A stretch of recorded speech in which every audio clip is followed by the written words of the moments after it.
Hey guys, it's Adam here. Today we're going to be talking about something you do in your everyday life.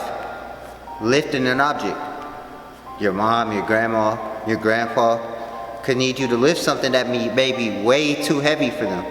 And they may need your help because you guys are really young and strong. Well, I'm here to show you guys how to do that properly so you don't end up hurting yourselves even though we know you guys are really strong. Alright? So you see, there's a different amount of weight that you can lift for certain objects. Sometimes you have a light amount of weight and sometimes you have a heavy amount of weight. It's up to you to recognize how much weight you really could lift. If it's 5 pounds or 25 pounds, maybe you could lift that. But if it's over 100 pounds, you may need somebody helping you. See here, I'm lifting 5 pounds, which is, we all know, is pretty light. The size of one platypus. So when you're lifting heavier weight, such as 25 pounds, you want to make sure that you're using all of the muscles in your body. Your calf muscles in your legs, your quadriceps, your hamstrings.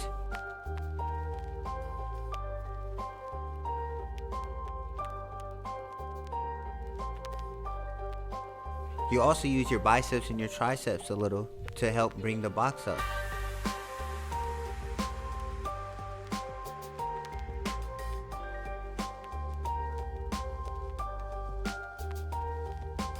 As well as bringing it up to your core. And all of those parts center around your lumbar region, which is the lower region of your back. So remember, no matter the amount of weight that you're lifting, be sure that you're always using the proper technique, especially when you're lifting heavier weight. You want to make sure that you're actually lifting correctly so you don't injure yourself. So first of all, as I go to lift this box up, see how I don't bend my legs. That's the first problem. I put all the pressure on my back. Therefore, I could risk injuring myself, herniating a disc, or suffering a spinal injury. So if you lift incorrectly, there's a lot of things that could come bad from it. For example, right here, you see how I'm bending all the way over and using my arms mainly as support. That's the easy way to hurt my back and strain my forearm. All of these bad positions are to show you that if you don't lift properly, you're going to deteriorate the muscles in your back in the lumbar region, which will cause you to kind of have a hunchback. So you see, 100 pounds is about the size of a hawkbill sea turtle. How it's really a struggle.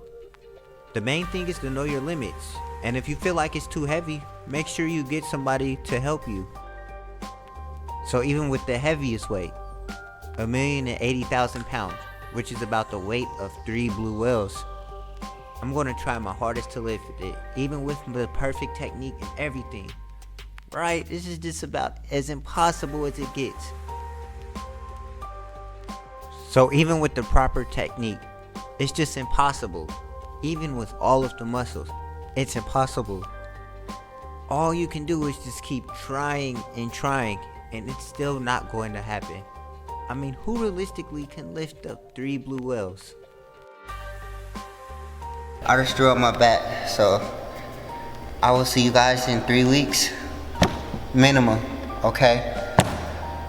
But when you have strength like the Hulk, it's okay.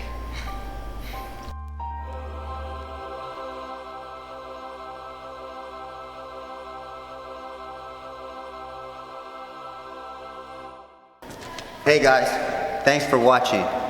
Today you guys learned how to safely lift objects. Lifting is essential to your fitness and your overall health in general. Staying active, regardless of what we're doing, is very important in our lives. So thanks for watching and be sure to like and subscribe.